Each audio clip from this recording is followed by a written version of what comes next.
We, the people of India, having solemnly resolved to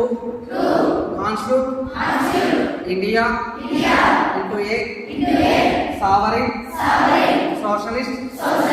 secular, democratic republic, and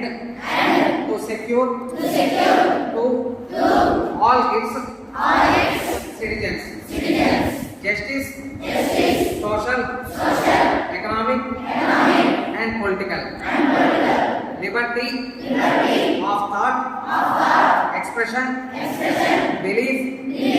faith, and worship, equality of status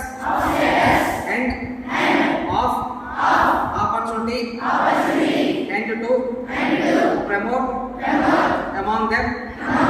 all fraternity, assuring the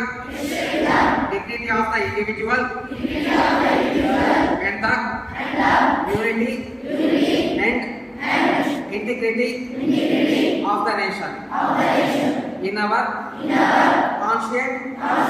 Assembly, this 26th day of November